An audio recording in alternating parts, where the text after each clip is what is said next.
I want you to look with me in Deuteronomy chapter 16. And when you find 16, go on over to 19, because that's where I am.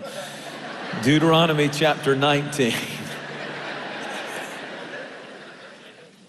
You shall separate these cities to yourself in the midst of the land which the Lord will give you as a possession. And verse 4 says, and this is the case of the manslayer who flees there, that he may live. Whoever kills his neighbor unintentionally, not having hated him in time past. Verse 6, lest the avenger of blood, while his anger, or some translations, the King James says his heart, while his anger or his heart is hot, pursue the manslayer and overtake him, because the way is long, and kill him, though he was not deserving of death, since he had not hated the victim in time past. You may be thinking, what in the world is that talking about? Let me explain it real fast. This is God giving instruction to the children of Israel to build sanctuary cities, or cities of refuge, where people who were in trouble, who had accidentally or sometimes intentionally murdered someone, could run to, and they would be given at least a fair trial. They were called cities of refuge. They started out with 3 in Israel, and what is astonishing is they ended up, because God said you need more, because there were so many fights, and they even give the illustration in this chapter that I didn't read of why a city of refuge was so important. They give the illustration in that same chapter. If a man is out chopping wood with his axe, and the axe head flies off and hits someone accidentally in the head, under the Old Testament law, it was an eye for an eye. If you killed someone, you had the right, or their family, their kin, their blood avenger, as the scripture calls it, had the right to take your life. And even if it was an accident, unless you could get to a city of refuge. And if you could get to a city of refuge, there would be a jury who would hear your case, and if it was decided by these judges that you had accidentally killed somebody in that family, then you could stay in the city of refuge with your family until the high priest died. And when the high priest you came in under died, you could go back to your home and live in peace. And nobody, as the Bible calls them, the blood avengers, could not pay you back for accidentally killing their relative. That's what was taking place in this story. What caught my attention was, lest the avenger of blood pursue the slayer, listen to these words, while his heart is hot, or his anger is hot. That he's recognizing here that people who are upset don't really ration good. They don't really think things through good. Be careful when you have a hot heart, when you're angry, when somebody does something and your anger and your resentment is so strong. That's a dangerous thing. Just like what happened in Genesis 4, in the first family that ever inhabited this earth, Adam and Eve had 2 sons, Cain and Abel, and his heart got hot or angry toward his brother, his own brother, Abel. I mean, there's just the parents and the 2 boys here, and one of them gets in a heated moment, his heart gets hot and angry, and he slays his brother Abel in the first family that ever existed. It's family attacking family. So God saw that this was an issue, and they end up, and to me it's pretty profound, that they would end up with 42 cities of refuge. Apparently, there were a lot of fights breaking out, a lot of issues that people were having, a lot of arguments that people were having. And if they didn't have enough cities of refuge with 3, they then added 6, and then God said, add some more, and they ended up with 42 cities of refuge in jurisdictions and geographical locations where you could run to, because arguments were always breaking out. I think that this whole scenario of Cain slaying Abel shows us that it's possible when your heart is hurting and someone has done something to you that has hurt you or hurt one of your family members, that you can get what the Bible calls a hot heart or an angry heart. And if you don't deal properly, the Bible didn't say that it's wrong to be angry. The Bible said be angry. That's part of the emotion. We're made in the image of God, and anger is an emotion that God has. So it's impossible to not get angry. He said be angry, but sin not. Be angry, but sin not. You can get an angry heart or a hot heart about something, an injustice that happens to you, but we must learn to control our spirits. Proverbs 14:17 said, he who is soon angered or quickly angered deals foolishly. The New Living says, short-tempered people do foolish things. The TM says, the hot-headed do things they soon regret. The Amplified said, he who foams up quickly deals foolishly and plots and plans his revenge. He who foams up easily. Listen to what he said. He who foams up quickly will soon do something foolish and plan and plot his revenge. Proverbs 22 said, an angry man stirs up fights and devises plots. Now keep that in mind, and I want to change gears just a little bit, lean in and listen to what I'm about to tell you. There was a man by the name of Antonio Stradivaris.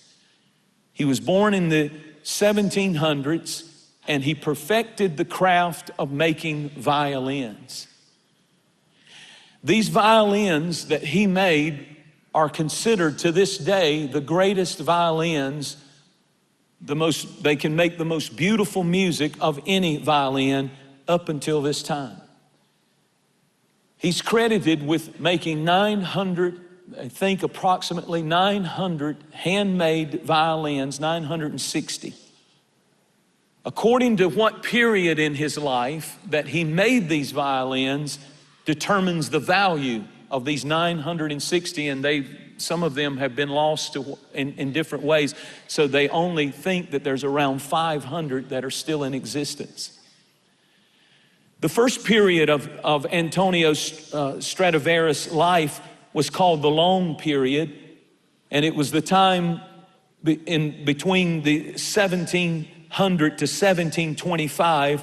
And if you have a violin that was made in the long period of his life, that's when he was first starting out, the cheapest one would be worth hundreds of thousands of dollars. Recently, one of them that was said to have been played by a general to Napoleon around the campfires as he was conquering the world, it recently sold for $3.6 million. But there is another period of his life called the Golden Period. It's later in his life that if you have a violin that was made during that time, you're really in a good place and you don't know it. Maybe you picked it up in a garage sale and you don't even know you have a Stradivarius. But in 2014, Sotheby's auctioneer company had a Stradivarius violin. That starting bid began at $45 million. So bear that in mind. That's a pretty valuable treasure. This is a story that I heard a minister share that I'm about to share with you about a minister friend of his that saw a Stradivarius that a woman in his church owned. She was an elderly lady. She was wealthy, but not extremely rich. She lived just a kind of a normal life, but she was wealthy because she owned one thing, a Stradivarius violin. And she decided to downsize. She was a senior citizen, decided to downsize due to her age, and she was selling her house, and she kept calling her kids. I think they said she had 2 sons and a daughter, and they were grown now and live in the same town, and she kept calling them saying, will you please help me move? Will you please help me move? And she had some health challenges and so on, please, and they would ignore her, and they never had time for her, and they would never help her, and she even changed the date several times when they said they would and they didn't show up, and they rarely contacted her, rarely checked in with her. And finally, she got her friend to help her pack everything, moved everything herself out into a smaller home in the country. And she had a big yard sale with all of the stuff that she could get rid of, and everything that didn't sell, because she was in the country, she had a big bonfire, and she lit the bonfire in her backyard. And then she took the cell phone and she handed it to her best friend that had helped her. And she was an elderly person. And she said, I want you to film this. True story. So the bonfire is behind her, and she's standing there with the Stradivarius violin. And they weren't sure how much this one was worth, but it was certainly worth hundreds of thousands, probably millions. And while her friend is filming her on the cell phone, she says, this is for my sons and daughters, or my sons and my daughter that would not help me and didn't seem to care much about me. She went on to say, the only thing you seem to really care about is the Stradivarius violin that I own. You never call and ask about your mother, but you often inquire about the violin.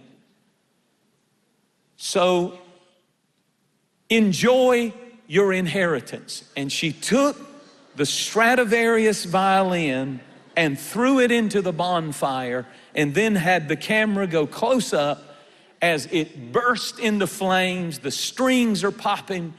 And can you imagine how those children felt as they're watching millions go up in smoke?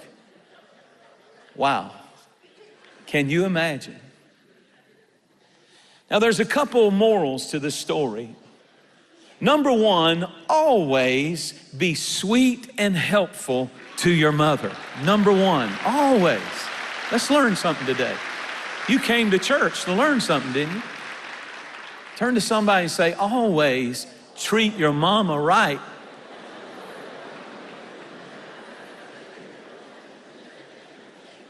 The second moral of this story is be careful what you throw into the flames of anger and resentment. I don't care how hot your heart gets. I mean, I know she was mad at these kids, but she could have sold it and gave a tremendous gift to Free Chapel, and we could have done so much with it for the Lord that I'm dreaming to do. But think about what I'm saying. This is a true story. She, in her anger and resentment, burned one of the treasures of the earth. Haman was filled in the book of Esther with indignation toward Mordecai. Everybody bowed down when he rode through except Mordecai. And Mordecai said, I only bow to Jehovah God. And when he would not bow, this rage, this hot anger got a hold of the heart of Haman, this evil man, and he built a gallows, a hanging place where you would hang somebody by the neck. That was your Bible said it was 75 feet tall. That's higher than that ceiling. 75 feet tall. And he built it not knowing that Mordecai was the uncle of the wife of the king. And when the king heard what he was trying to do to his own kin, he said, you're not going to do that. And he hung Haman in the 75-foot gallows that he meant to hang Mordecai the Jew. Not only did he hang him, but he hanged 10 of his sons were hung.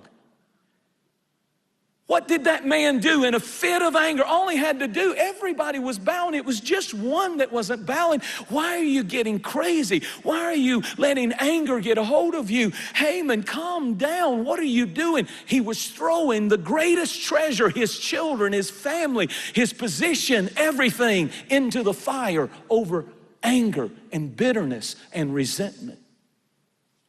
He burned the violin. You'll pay too much if you let unforgiveness and hatred. I wonder how many of you right now, what I'm saying to you is our families are our greatest treasure. Our families are more valuable than a Stradivarius violin. And how many times over arguments and over silly things sometimes, and sometimes serious things, but still you don't throw them into the fire. You don't, that's the thing that Sharice and I had to deal with when we went through things with our children, was they hurt us. They did things that offended us, and we had to make a choice. Are we gonna throw them into the fire and just cut them off and be done with them? Or are we going to see this is still a treasure? And God, they need our love. They need our forgiveness. They need us to be the parents that you want us to be. Nebuchadnezzar built an image and he said, everybody bow down when the music plays. And the Bible said 3 of his closest counselors, the Bible said he leaned on them. They were 10 times brighter. Shadrach, Meshach, and Abednego. They were his inside counselors. They were making him famous and rich. And he would ask them the hard questions and they had answers. But when he saw them not bowing down to his command, he brought them before him and he said, you either bow or you will burn. I'm about to throw you 3 Stradivarius violins into the furnace. And they said, "Oh, King, we respect you, but we don't bow to anybody but our God." And then they said something powerful. They said, "Our God can deliver us, but if not, he's still God, and we'd rather burn than bow." Isn't that powerful? And the Bible said, he said in a fit of anger, he needs them. They have been a tremendous asset to his kingdom. But in a fit of anger, he's having a falling out. His temper's out of control. His pride and his ego's out of control. And he's trying to throw these 3 treasures to the kingdom into the fire of anger and resentment. And the Bible said, he said, heat the furnace up 7 times hotter. And the guards got consumed when they opened the door. But those 3 Hebrew boys walked right into the fire. But they didn't burn. As a matter of fact, there wasn't even a singe of smoke, the smell of smoke on them. They're in there, they're in a hot place, but they're cool in a hot place. They kept their cool in the furnace. I tell you, when you are growing and maturing, it's when you can get in a furnace or a hot place, but you're the one that can keep your cool. And the Bible said they kept their cool even though they were in the furnace, and they started walking around, and the king looked in and he said, "How many did we put in there?" And they said, "We put 3. He said, "I see 4, and the 4th looks like the Son of God. Please come out of there. I'm sorry, I made a mistake." They're cool in the furnace. Turn to somebody and say, be cool in the furnace. Anybody can blow up. Anybody can cuss them out. Anybody can get in a fight. Anybody can give them as good as they send you. Anybody can go after vengeance. But wise people are cool in the furnace.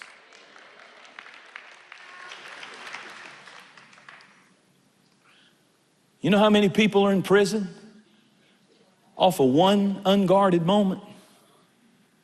You know how many people have messed their life up because in a moment's time, something happened? When we understand that we've got to control our spirit, not burn and destroy our greatest treasures. I believe that as parents, sometimes we have to decide that we're going to love our children no matter what.